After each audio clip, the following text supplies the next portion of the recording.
It's changed my life in so many ways. Because I started early on and sort of stopped and started, it's hard to have measured it quite like I do now. But now, there's nothing that I do that doesn't have some foundation of yoga. And I don't mean, again, the postures. It's really more the lifestyle and the philosophy behind yoga. From the way that I eat to the way that I treat other people, the way that other people treat me, just my general energy. And it allows me to do all the things that I do, but with a certain kind of intention, a sort of more pure intention and more focus. Things kind of come to me more easily because I'm sort of prepared for them. A little more if you can, Jennifer. A little more.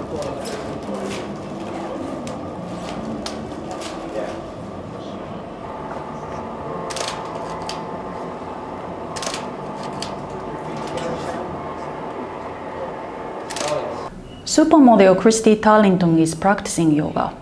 For her, yoga is not about just body culture. She is more philosophically involved in yoga. It is her lifestyle, it is her culture, and she lives the ancient ideals of yoga in an urban environment. She believes in the complete science of yoga. She's not changing yoga, she's practicing it seriously. She adopted yoga philosophy and culture. Yeah, the practice, I would say, has been a part of everything. I started doing yoga when I was about 18.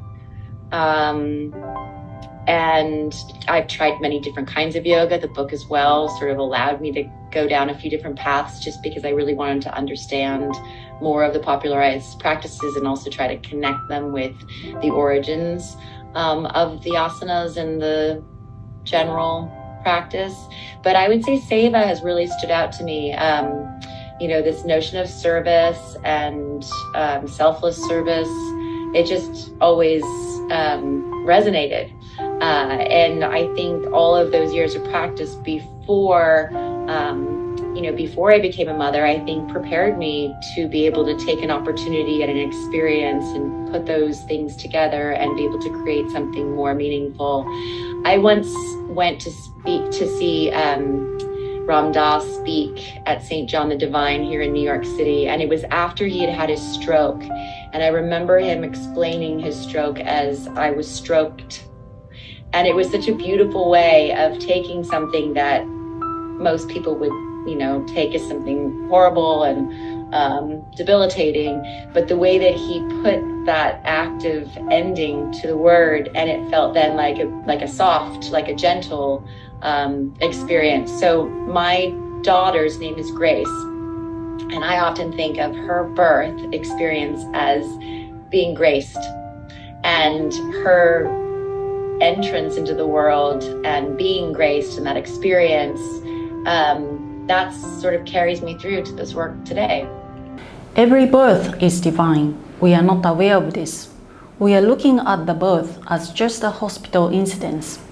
Every birth is divine, and it is sacred, and therefore it is the grace of totality of existence, known as God. She's saying her daughter's birth inspires her to see life in the sacred way, where your birth, growing up, etc., is not just following the conventional misunderstanding of life.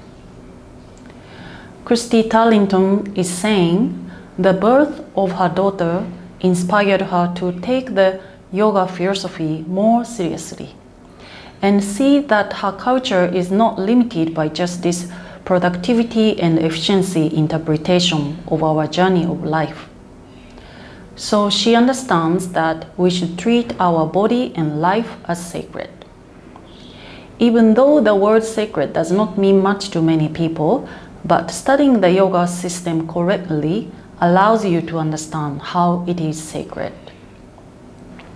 There are some yoga schools in the US that using yoga for entertainment, but Christy Turlington was studying from the Indian teacher Patabi Joyce and not part of the American experimental yogas.